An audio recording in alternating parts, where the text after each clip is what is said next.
মহান মে দিবস আজ শ্রমজীবী মানুষের অধিকার আদায়ের দিন। নানা কর্মসূচিতে বাংলাদেশ সহ সারা বিশ্বে পালিত হচ্ছে দিনটি।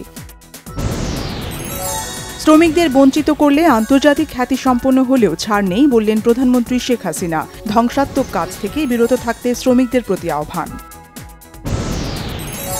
বিএনপির কর্মীরা ক্লান্ত, নেতারা হতাশ, কেউ কেউ আবার বিদেশে পাড়ি দিয়েছেন, মন্তব্য আওয়ামী লীগের সাধারণ সম্পাদক ওবায়দুল কাদেরের। বিএনপি মহাসচিব মির্জা ফখরুল ইসলাম আলমগীর বলেছেন, মানুষ মনে করে আওয়ামী লীগ সরকারের আমলে ন্যূনতম অধিকার নেই, গণতান্ত্রিক অধিকার ধ্বংস করেছে তারা। জরুরি স্বাস্থ্য পরীক্ষার জন্য এভার কেয়ার হাসপাতালে নেওয়া হয়েছে বিএনপি চেয়ারপারসন বেগম খালেদা জিয়াকে। সারা দেশে তাপমাত্রা অপরিবর্তিত থাকছে আজও। দেশের বিভিন্ন জায়গায় সামান্য বৃষ্টির সম্ভাবনা রয়েছে কাল বৃহস্পতিবার, ফলে তাপমাত্রা কমতে শুরু করবে। বিশ্ববাজারের সঙ্গে সামঞ্জস্য রেখে স্বয়ংক্রিয় মূল্য নির্ধারণের অংশ হিসেবে জ্বালানি তেলের দাম 1 থেকে 2.5 টাকা বাড়িয়েছে সরকার। দেশের বিভিন্ন স্থানে র্যালি ও আলোচনা সহ নানা কর্মসূচিতে পালন হচ্ছে মহান মে দিবস, আন্তর্জাতিক শ্রমিক দিবস। বিপ্লবী ওয়ার্কার্স পার্টির সাধারণ সম্পাদক সাইফুল হকের অভিযোগ, দেশে মানুষের ভোটের অধিকার না থাকায় শ্রমিকদের মূল্য কমেছে। সরকারি মালিকানাধীন আর্থিক প্রতিষ্ঠান ইনফ্রাস্ট্রাকচার ডেভেলপমেন্ট কোম্পানি লিমিটেড ইটকল এর 106 জন কর্মীকে চাকরিচ্যুত করার প্রতিবাদে মানববন্ধন। প্রধান বিচারপতি ওবায়দুল হাসান বলেছেন, আইনের শাসন প্রতিষ্ঠার পূর্ব শর্ত হচ্ছে সব মানুষের সমান অধিকার নিশ্চিত করা।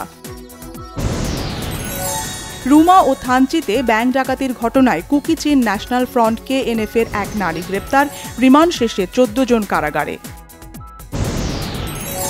নাটোরের নর্থ বেঙ্গল সুগার মিলের সাবেক CBA নেতা মঞ্জুর রহমান মঞ্জুকে গুলি করে হত্যা। মঙ্গলবার রাতে আজিমনগর রেলওয়ে স্টেশন এলাকায় হত্যা করা হয় তাকে। হামাসের সঙ্গে বন্দি বিনিময় চুক্তি হোক বা না হোক, রাফায় স্থল অভিযানের সিদ্ধান্তে অটল ইসরায়েলের প্রধানমন্ত্রী বেনিয়ামিন নেতানিয়াহু। কলম্বিয়া ইউনিভার্সিটির হল দখল করে নিহত ফিলিস্তিনি কিশোর হিন্দ রাজাবের নামে নামকরণ করেছে বিক্ষুব্ধরা, উড়েছে ফিলিস্তিনের পতাকা। যুক্তরাজ্যের লন্ডনে ঘরের ভেতর ঢুকে তলোয়ারের আঘাতে এক কিশোরকে হত্যা করা হয়েছে। নিবৃত্ত করতে গিয়ে আহত হয়েছে 2 পুলিশ।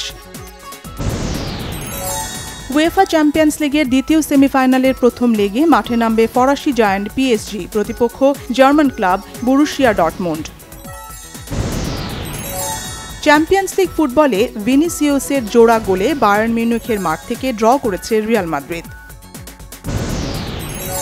T20 বিশ্বকাপকে সামনে রেখে নিউ ইয়র্কের স্টেডিয়ামে বসেছে কৃত্রিমভাবে তৈরি ড্রপ ইন পিচ। অস্ট্রেলিয়া থেকে আনা হয়েছে পিচগুলো। কলকাতার ছবি ফেলু বক্সিতে নায়িকা পরিমণির অংশের শুটিং শেষ। সোমবার এই ছবির জন্য শেষবারের মতো ক্যামেরার সামনে দাঁড়ান ঢালিউডের এই জনপ্রিয় অভিনেত্রী।